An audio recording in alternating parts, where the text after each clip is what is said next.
Well, good day to everyone joining us and welcome to today's X Talks webinar.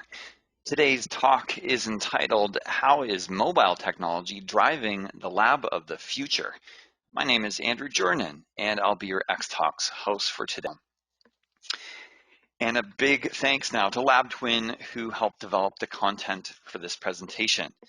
LabTwin is creating the next generation of digital lab tools for smart labs, starting with the world's first voice-activated lab assistant. With LabTwin, scientists can collect data, access information, manage experiments, and streamline documentation simply by talking. And using voice recognition and machine learning technology, LabTwin's Smart Assistant simplifies data capture, structures valuable information, and provides suggestions to scientists in real time so they can make more informed data-driven decisions. And with a mission to empower scientists, LabTwin is backed by BCG Digital Ventures and Sartorius. Its voice-powered assistant is used by hundreds of scientists in leading biopharma companies and academic institutions around the world, including Deutsches Primatenzentrum, University Medical Center Göttingen, and the University of California, San Francisco. And now I'd like to introduce you to your speakers for today's webinar. Jon Egerton joined LabTwin with over 15 years of leadership experience within the laboratory informatics industry. He helped some of the world's largest life sciences organizations within all stages of drug discovery, development, and manufacturing to modernize, streamline their laboratory workflows, accelerate outcomes, and ensure compliance. And at LabTwin, Jon helps customers accelerate research outcomes with the implementation of machine learning and voice-powered technology. All right, your second speaker for today, Dr. Margaret Porter Scott, is currently Vice President of Biochemical and Cellular Pharmacology at Genentech. She and her team bring expertise in quantitative in vitro assays and the mechanistic study of molecules to all Genentech's research programs.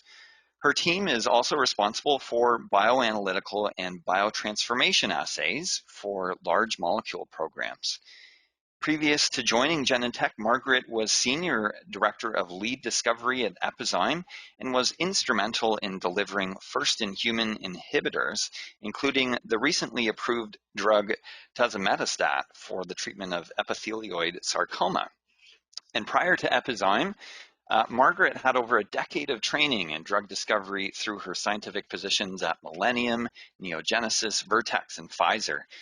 And Margaret received her BA from Oberlin College and her PhD from sunny Stony Brook.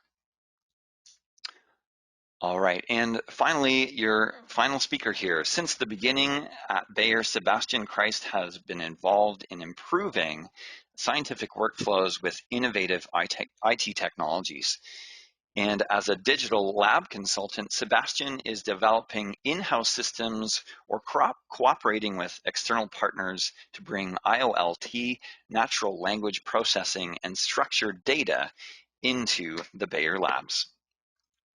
All right, so before we get started, I wanted to mention that this webinar is part of a series of webinars from LabTwin. So I encourage you to view those recordings as well.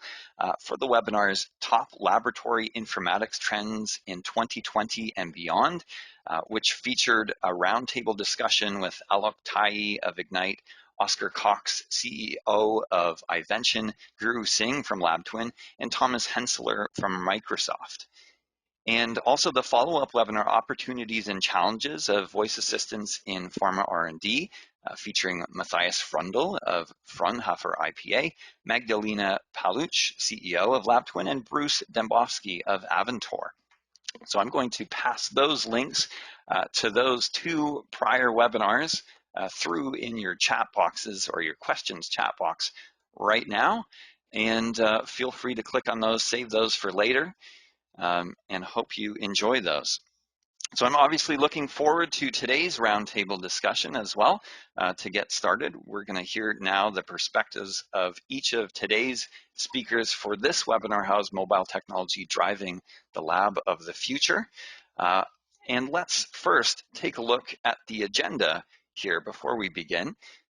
First, we'll look at the challenges with static technology, meaning technologies in the lab which are not mobile friendly, and what that means to researchers. We'll then take what we learned about the challenges of static technology and shift our attention to the opportunities that mobile technology can bring to R&D labs. So touching on things like inventory management and real-time documentation, among others. And no new technologies are really free from the challenges of implementation. So in part 3, we'll discuss what you might expect to encounter when adopting a new mobile technology in the R&D lab space.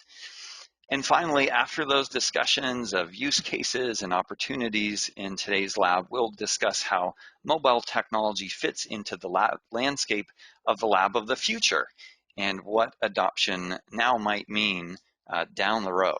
So looking forward to all of that.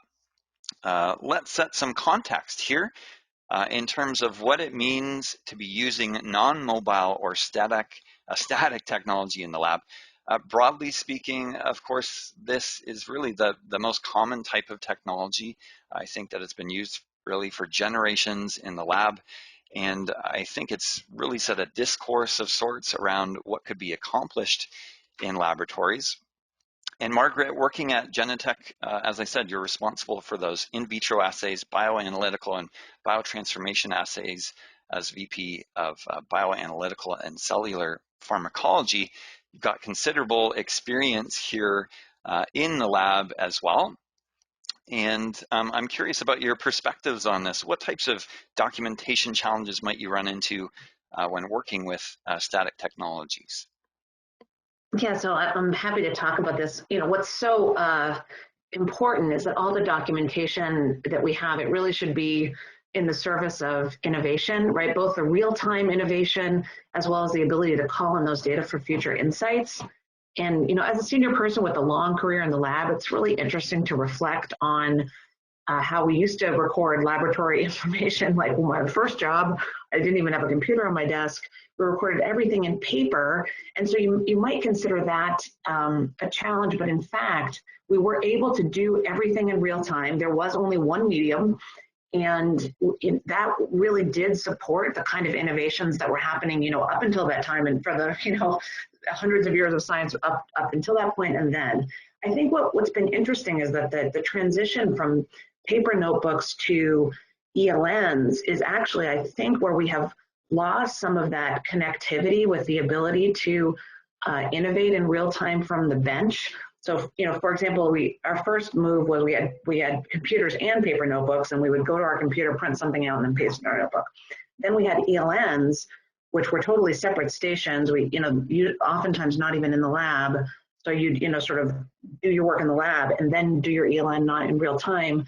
And that, you know, I think that disconnectivity has not been, you know, healthy for our industry. So I'm super excited about the idea for this generation of scientists to be able to have, you know, mobile technology in the laboratory, you know, do real-time work. But now the bar is much higher, right? Because that mobile technology now has to connect to the larger software packages and databases that and automation that we use today. So I think, you know, if we could really have it all, if we could bring the, you know, ELN notebooks, you know, record keeping up to speed with the integration of all of the aspects of our lab work, I think then we would have, you know, both the power of the technology and the, you know, the power of the humans in terms of their ability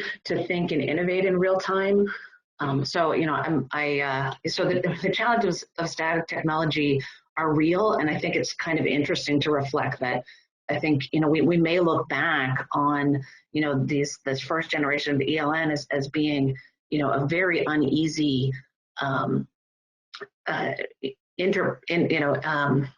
point in time, right, where the paper notebooks that we had once actually allowed this real-time innovation, and this in the future with mobile technology that will also allow the real-time innovation. Right. So you're saying basically because we were working with paper in the past, we were a bit closer to what we were doing, I think, in the workspaces and the Mm-hmm. experimentation. And then so those, the ELNs and things in a separate workspace, I guess you're saying that there's that delay between experimentation and documentation, that you're moving back and forth. You can't really do things as quickly as you might have done Yeah. in the past. That's interesting. Yeah, but you need the sort of the brain, the brain and the hands in the same body, and also able to, you know, capture those insights and new ideas and implement them in real time. I think that's the highest level that our researchers can be at. Yeah, interesting. Okay, thanks for those insights, Sylvia. Jon Egerton, I'm curious about your perspectives on this as well. What types of other issues might we run into as a result of R&D lab technology being static? Sure. I think that was an awesome observation that Margaret made just then. I think I'm going to take the ball and just run with that. I think one of the things that I've observed when looking at efficiency gains around using mobile tech for contemporaneous note taking is that we've been able to identify areas whereby scientists have not been as productive as they could be as a result of realizing their documentation workflow, that within that documentation workflow, that is, that they've missed something while in the lab. So in other words, things that they thought were not scientifically relevant, which then turned out to be relevant, usually the scientist goes back and repeats that experiment, generally doesn't record that they actually repeated anything. And I think that goes hand in hand with what Margaret mentioned around what I perceive as being the flow.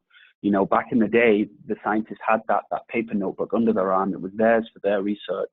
They shared things that they wanted to share when they needed to share it. And now they have all these different tools, all these different mandatory fields to fill out in electronic laboratory notebooks and other digital technologies like that, maybe hours, weeks after actually doing the actual experiment. And so the scientist's flow generally gets broken up.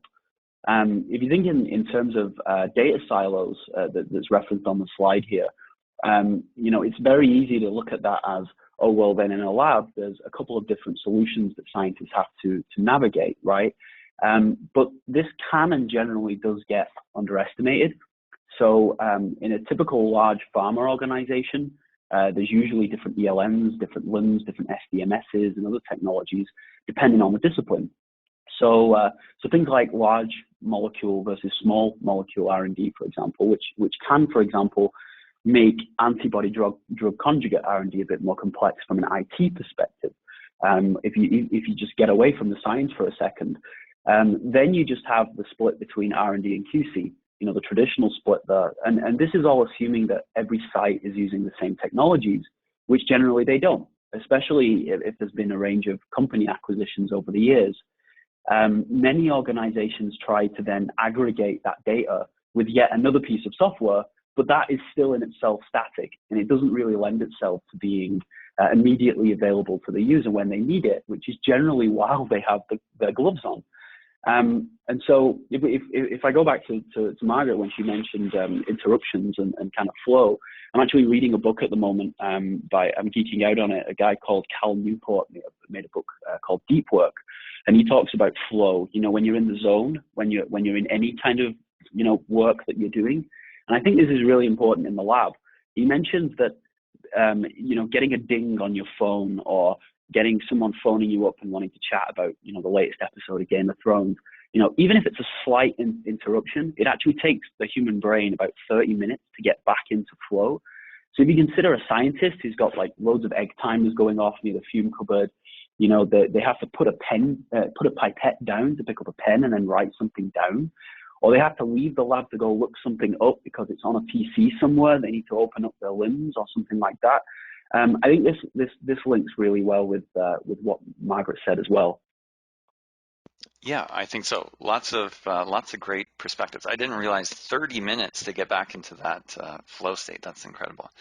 All right, very interesting. I think that's some great context in terms of the challenges of static technology that we covered here on this slide. Before we move on, we have two polling questions for you today.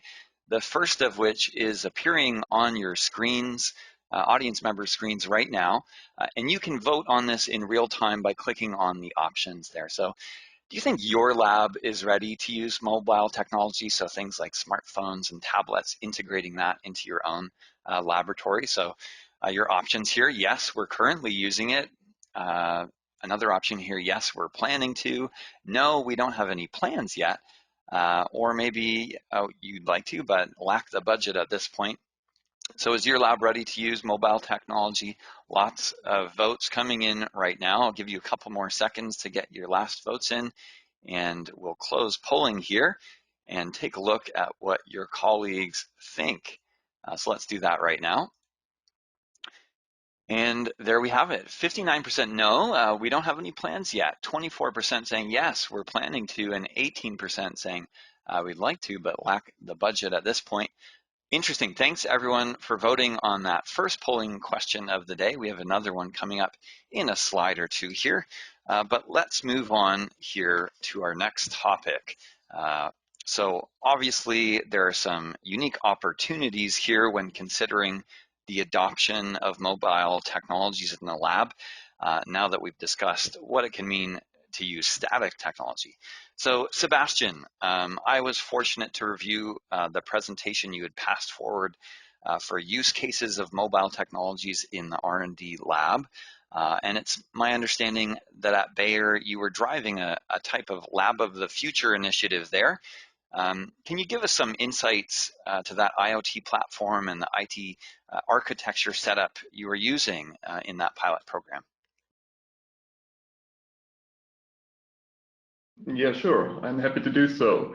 So before already getting into the details, I have to mention that we have a strong focus on the medicinal chemistry laboratories, because when you speak about R&D labs, a laboratory is totally unique. You cannot compare a chemistry laboratory with a laboratory used for biochemistry or even biological stuff like cell cultures. And therefore, our focus, first of all, was on chemistry labs. And as my previous speakers, like Margaret and John mentioned already, we saw a real disconnect between the laboratory world, so speaking of lab devices, for example, and what a lab technician does on his PC, so on his desk. So for example, we are using ELN software, but the reality showed us that lab technicians, they prepare experiments, first of all in the ELN system, and after that they print out the paper note, and with that paper note they go to the laboratories and then execute the experiment. And what we wanted to do is to really fill that gap between the digital world and the laboratory world. And for that we had set up a project, the Lab of the Future project, yes. And this was already set up in the year 2015.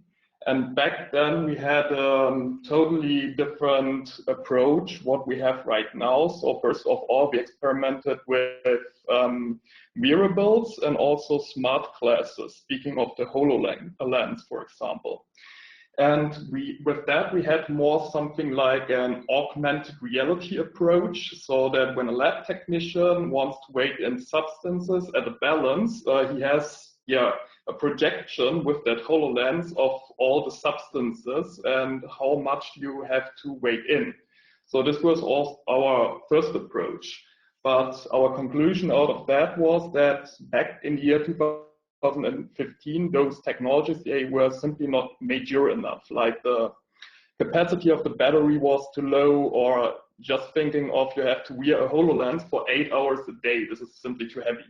Also, the display of the smart glass, this was too small, so you couldn't really see something useful on the display. And so we went back to the whole design and concept phase and started alike or new with mobile technology, speaking of tablets.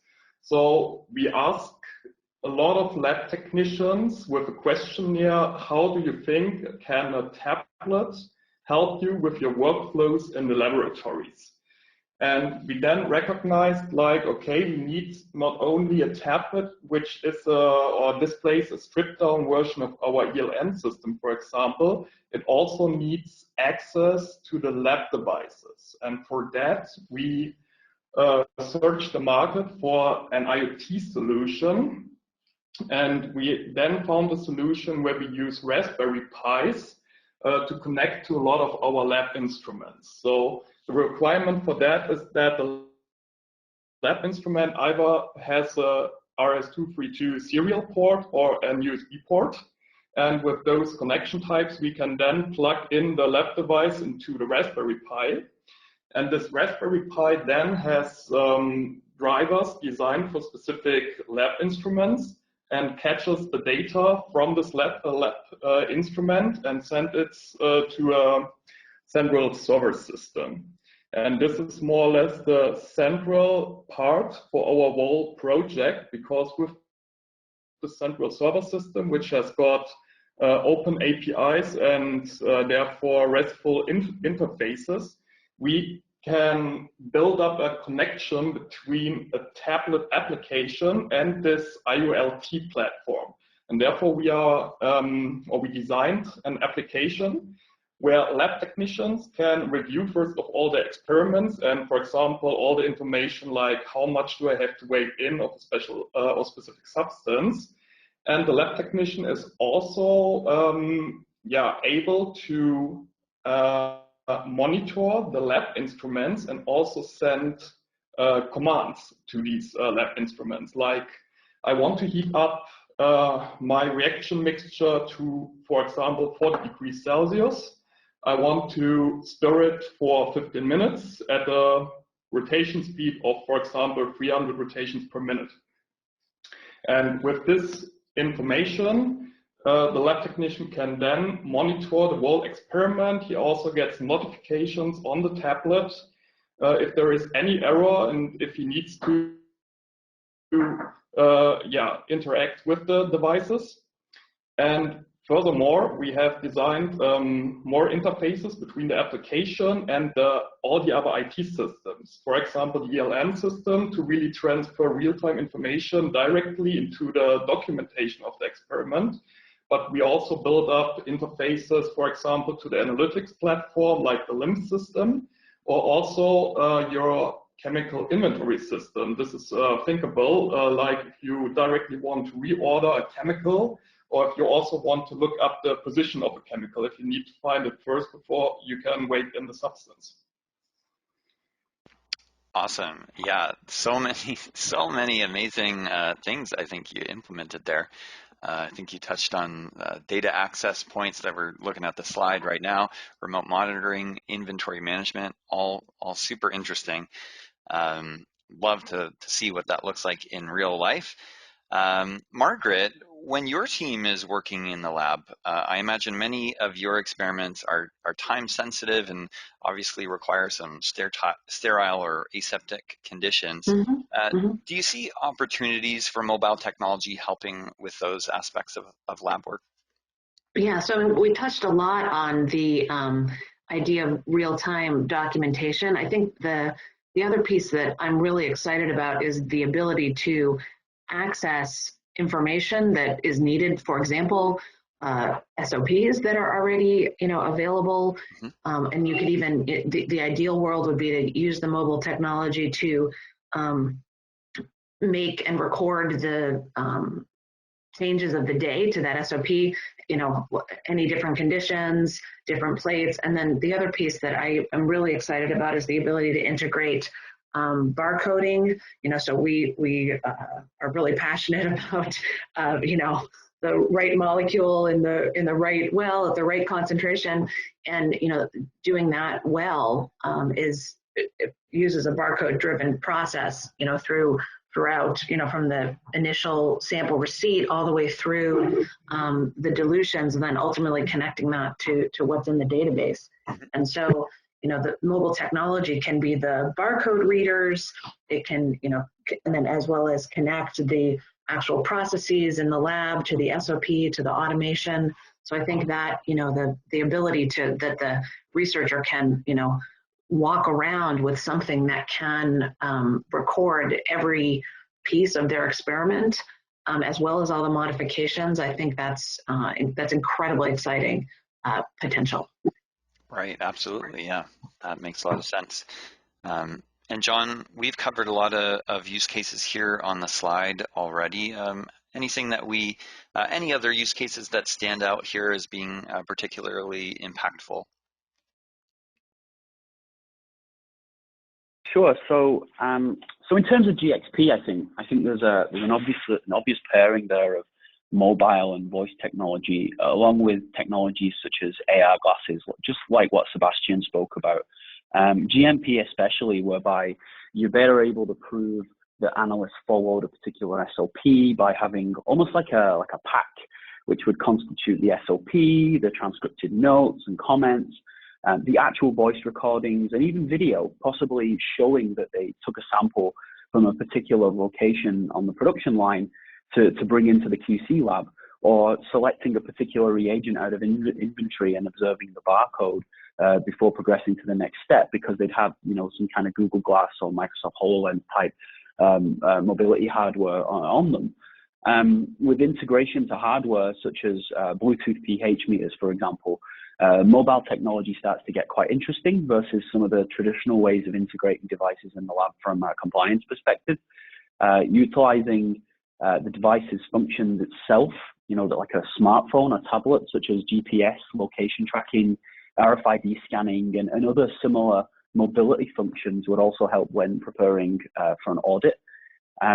So what we're seeing here it really is the convergence of multiple types of mobile technologies that allows organizations to capture so much more context than they could before. And I think that's the key word there, is context.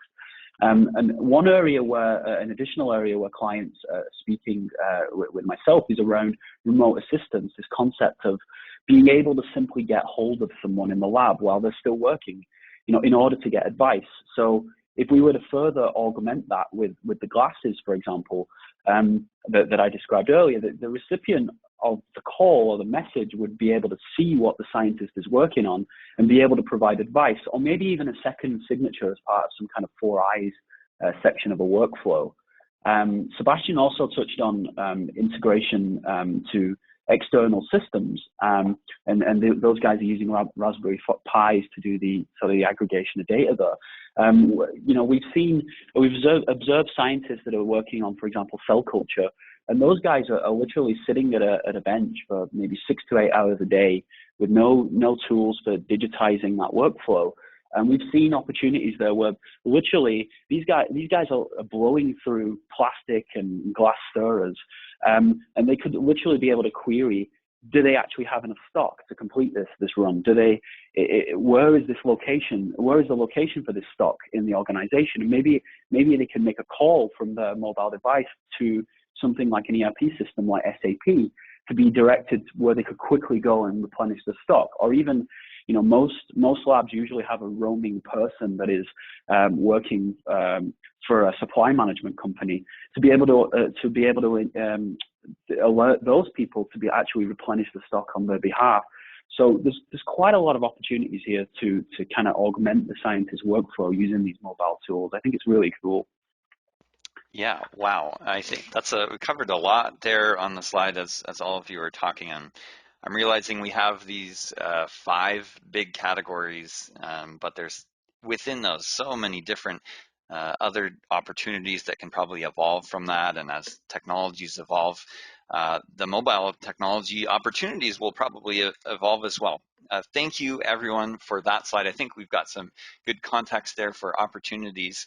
As promised, your second polling question, let's dive into that. Here it is populating on audience members' screens, and hope you can vote on this question as well by clicking on the options there. So this question, what is the biggest challenge in the adoption of mobile technology? Do you think that's going to be change management, a lack of integration, connectivity, or data storage security? So what is the biggest challenge do you think will be in the adoption of using mobile technology in an R&D lab space?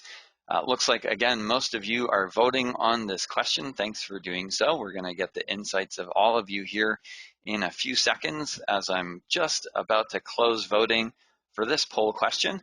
And let's have a look at the results of this question.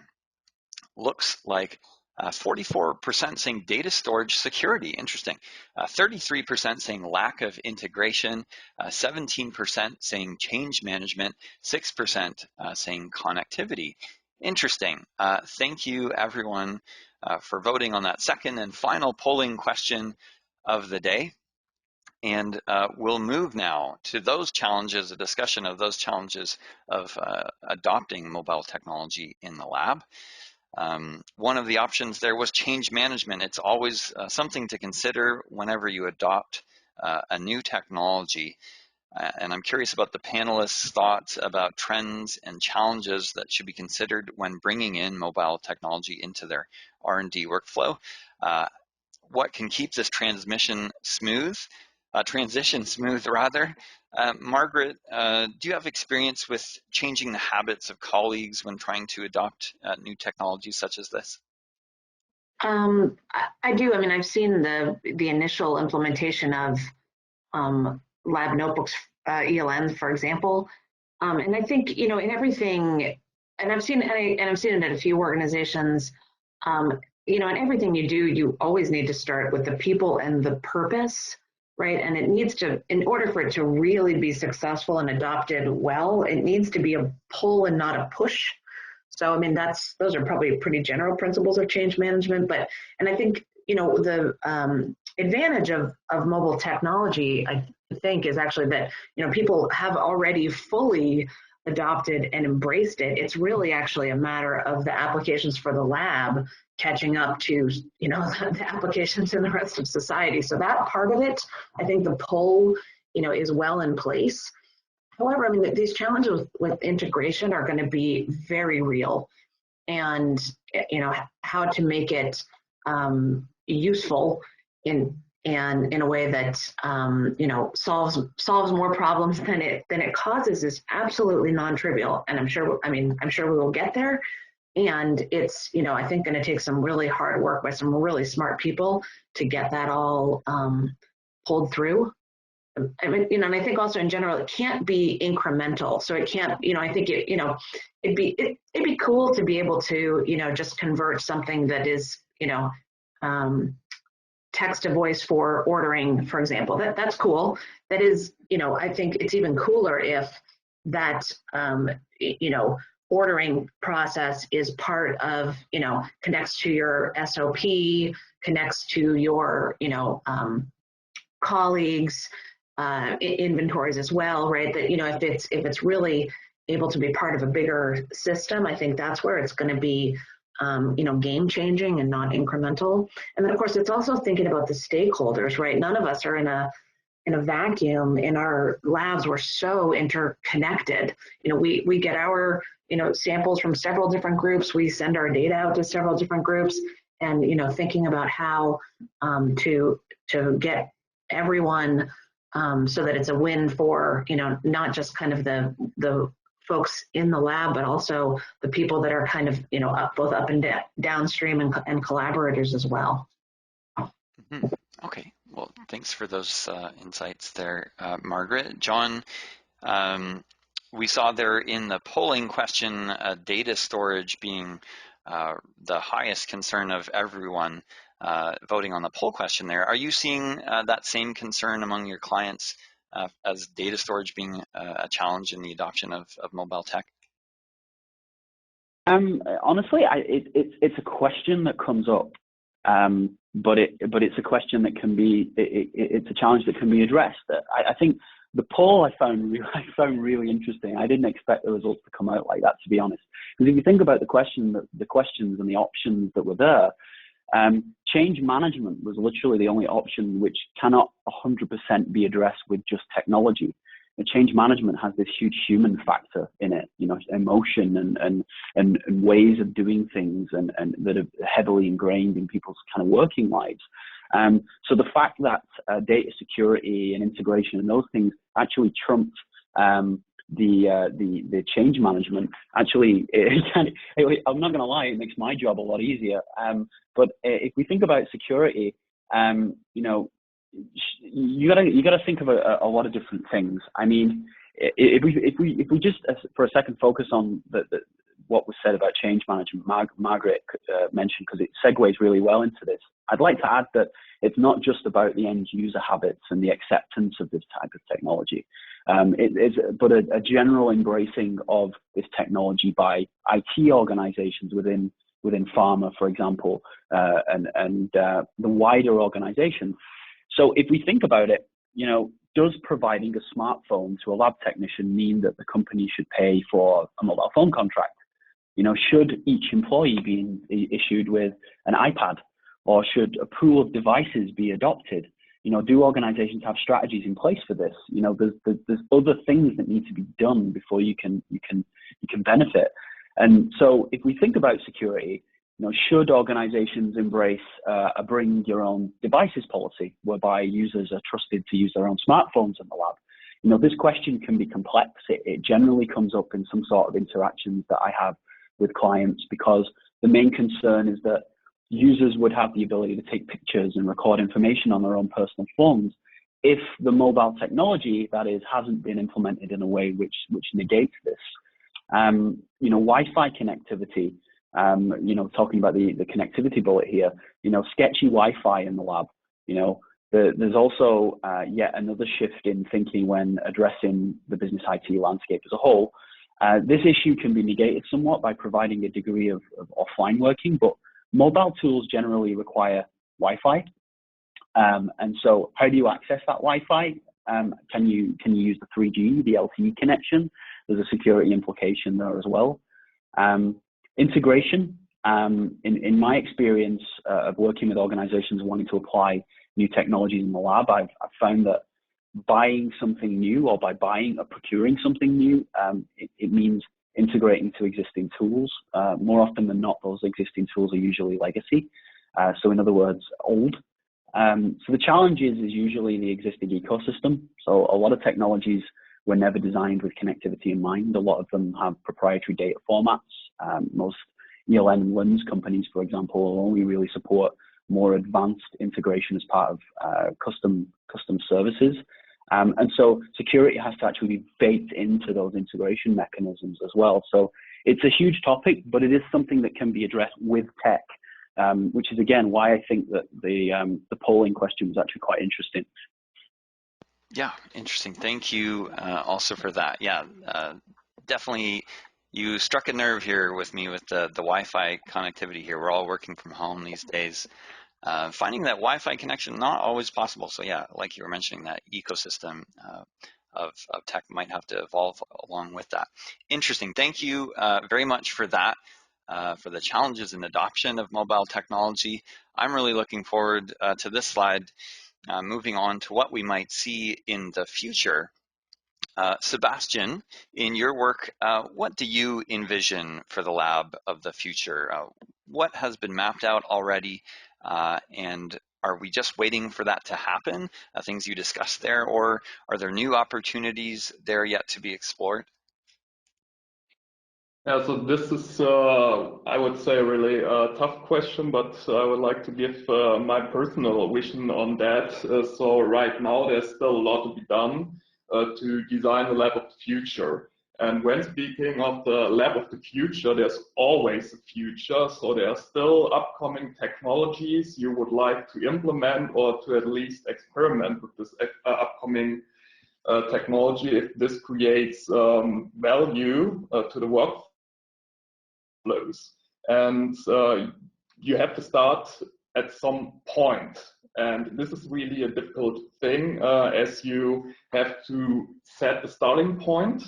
And you need to, let's say, design and experiment in small steps.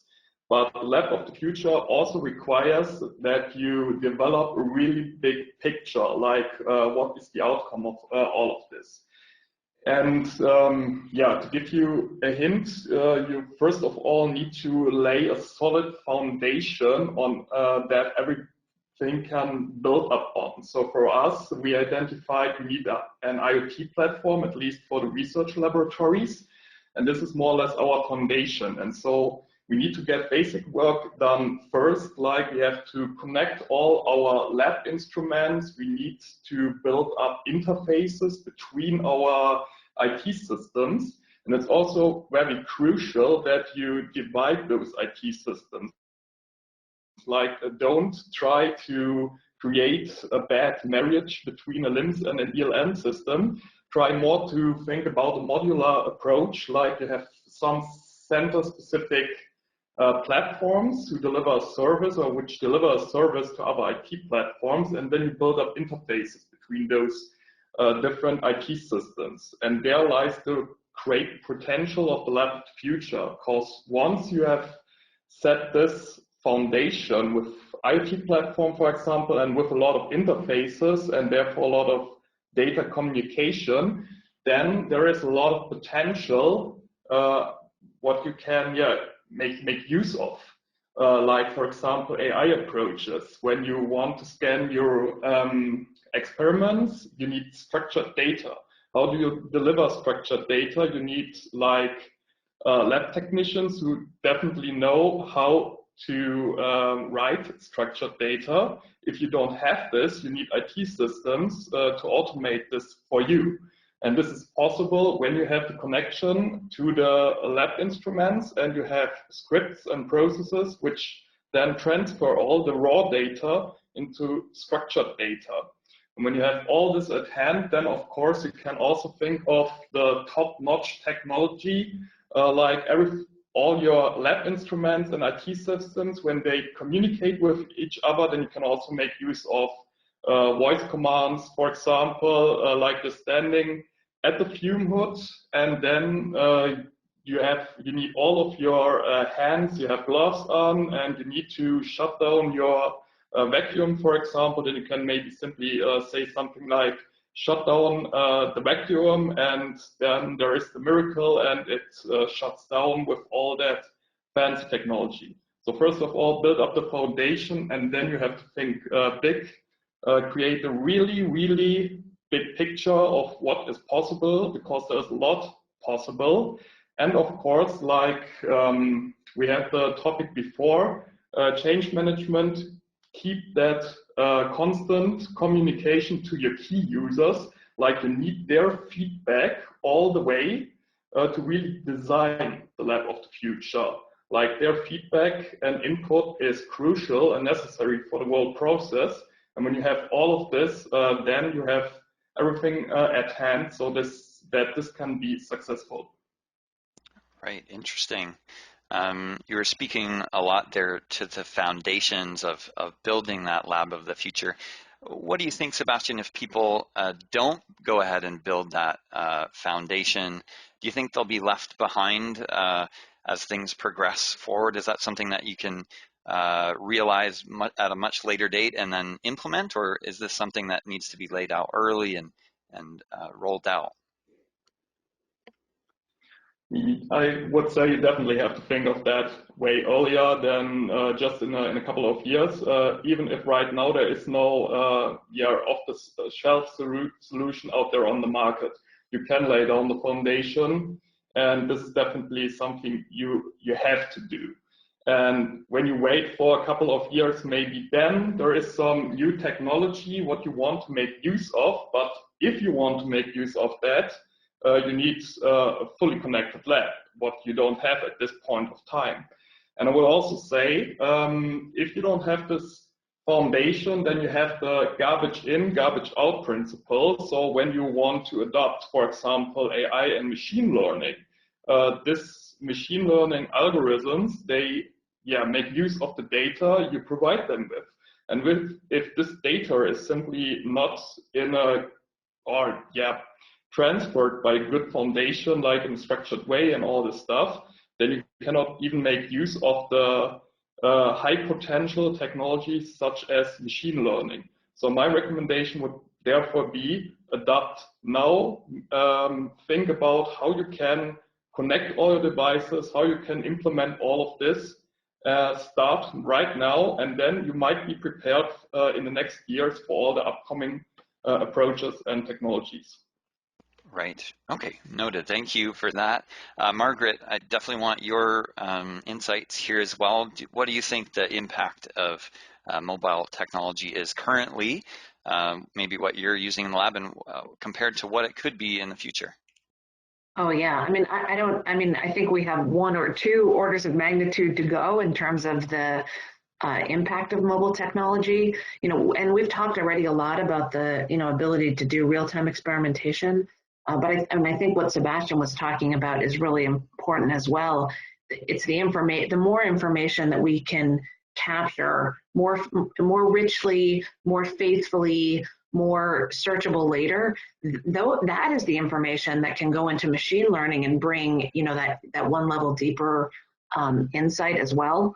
So I think, I think we've only honestly begun to scratch the surface of what mobile technology can do for us in the lab. I mean, I think if you look at, 25 years ago, where the internet was, maybe, 15 years ago, where mobile technology was, I think, that level of leap ahead, I think is still awaits us in terms of using mobile technology in science. And I'm really excited about that because I think it's going to help us with our real-time innovations, as well as the data that we can gather together to do deeper machine learning as well. Right. Well, I think through this presentation, you've all really made a good case for mobile technology in the lab here. Jon, I'm going to leave you the last word on this Lab of the Future slide. What do you see as the role of mobile tech in the Lab of the Future?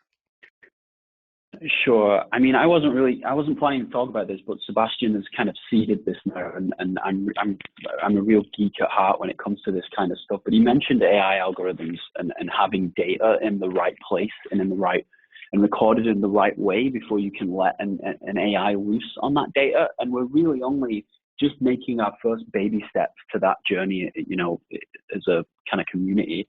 One of the things I always say to clients is, you all seen the news about technologies like IBM Watson being able to identify cancer cells or cancer in a tissue sample on a slide, with the accuracy of a certain, a doctor.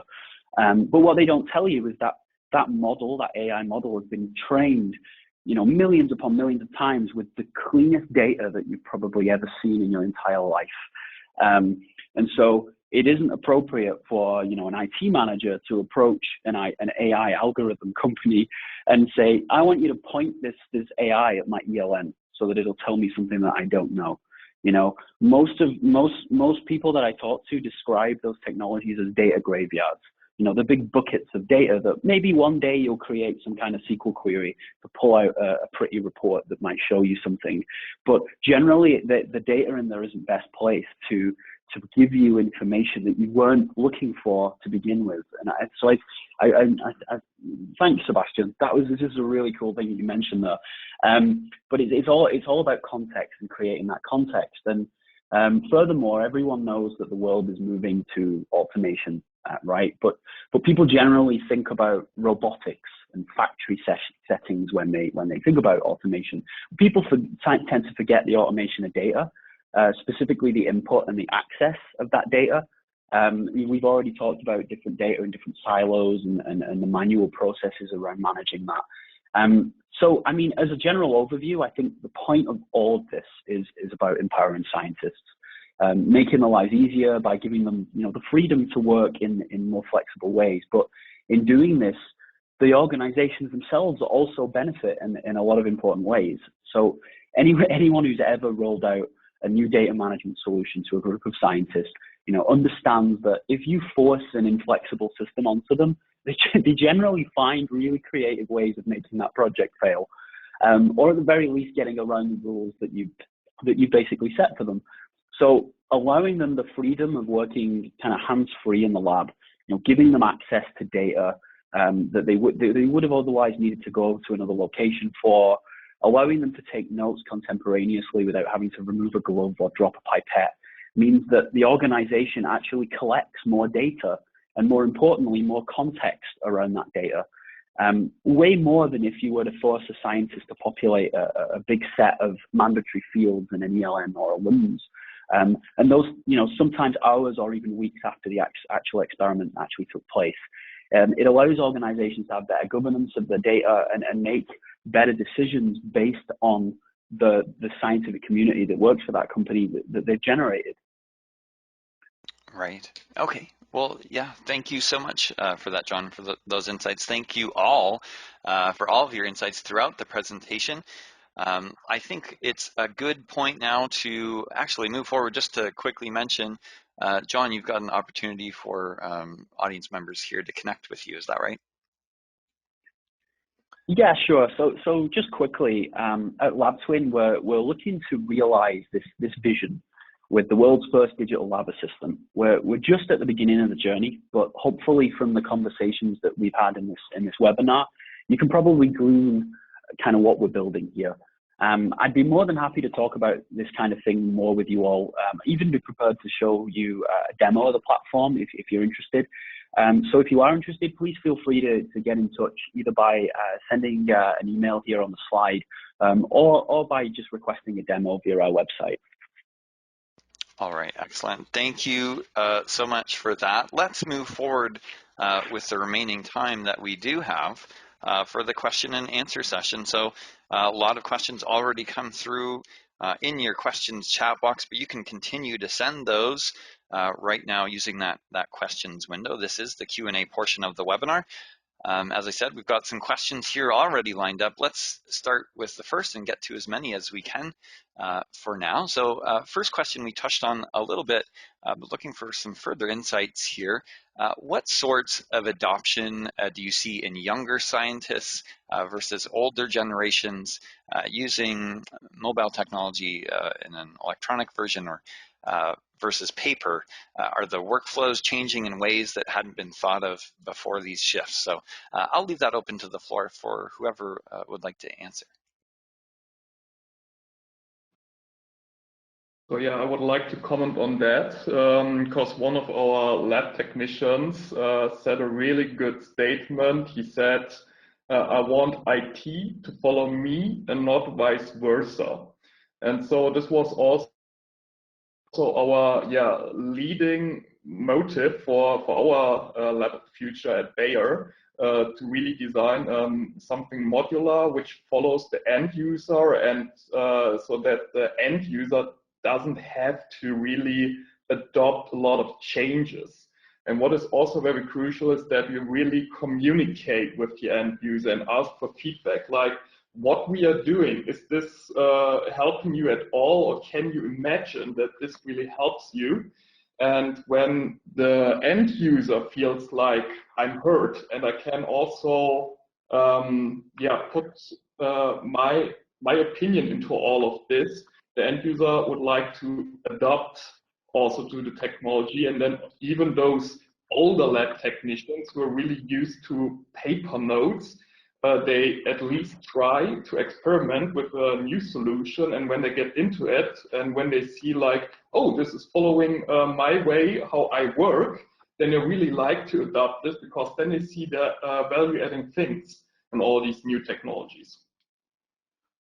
Right. Okay. I think that's very well said, Sebastian. I mean, what I was first told when, databases and technology came in, and what I have to say that I told some of my early reports in previous companies was that the database isn't going to think like you, right? These information systems are not going to think like you. You need to think like them. But that is not going to fly anymore. I think today the expectation of junior folks coming in is that the technology will be accessible, user friendly, and that they won't have to redo the way they're thinking about things, that they can expect that the technology is going to be ready for their the way that they're thinking about it and for their workflows. That is absolutely the paradigm change. Right. Okay. Well, yeah. Go ahead. I think also, the whole young versus old question is it's really easy to have a bias about that, right? But honestly, the clients that I'm working with, it's more of a mix.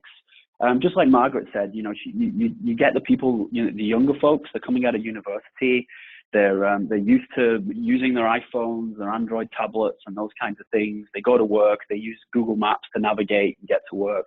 And then they get into their organization and they have to use something that's generally around 30 years old. And so they're crying out for this technology that they're using, you know, in their personal lives or when they were doing academia. But then on the other end of the spectrum, we did a pilot for one customer, and we had this, like, let's just say older guy. He walked in, sporting his Apple Watch with his iPhone, his iPad under his arm, you know, and he was like, right, okay, what are we working on? You know, so I think a lot of the change, or at least the mental change, has been done and been seeded somewhat by some of these more consumer market technologies like Apple.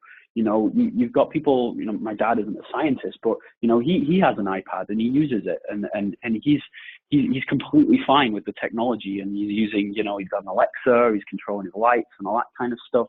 And so I don't think there's any kind of resistance to it based on, you know, age or generation. I think the important thing is all about ease of use, right?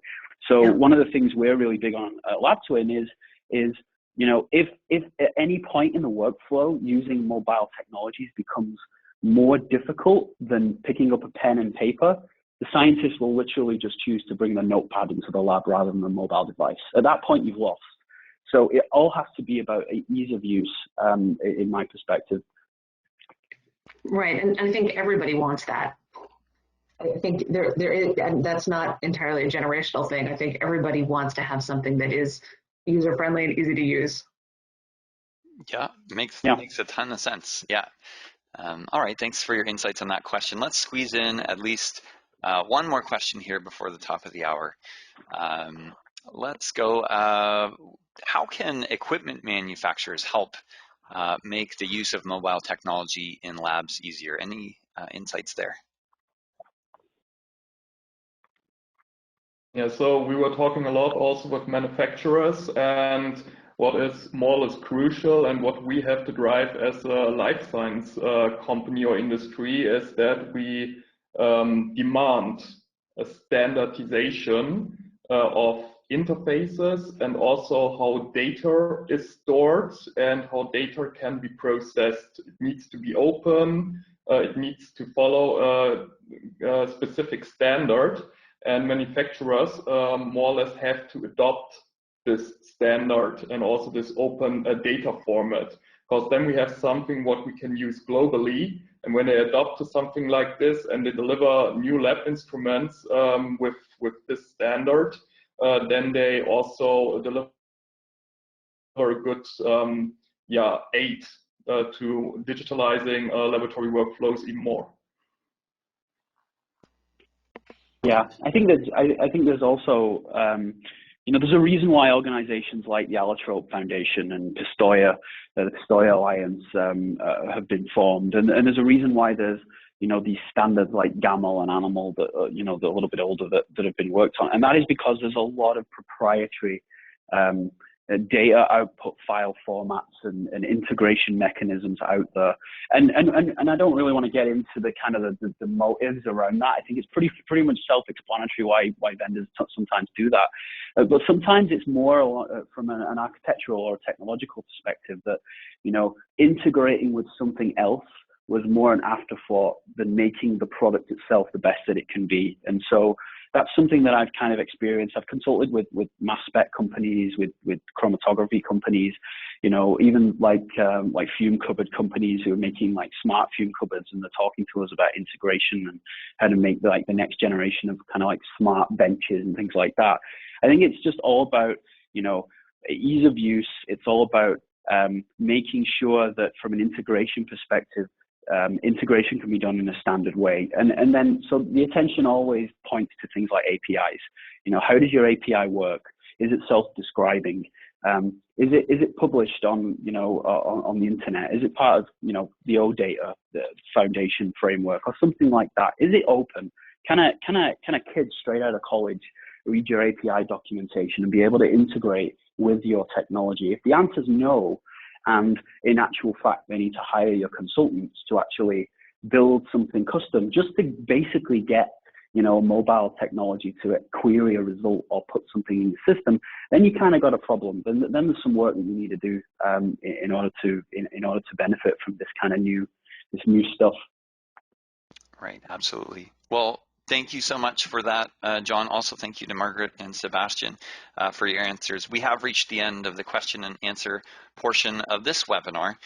If we weren't able to attend to your questions today, during the Q&A session, the team at LabTwin may try to follow up with you after the webinar. But if you do have any questions, you can forward them to the email address showing on your screen, as we had mentioned earlier, demo@labtwin.com. I'm sure they'll be able to answer those for you. Thank you.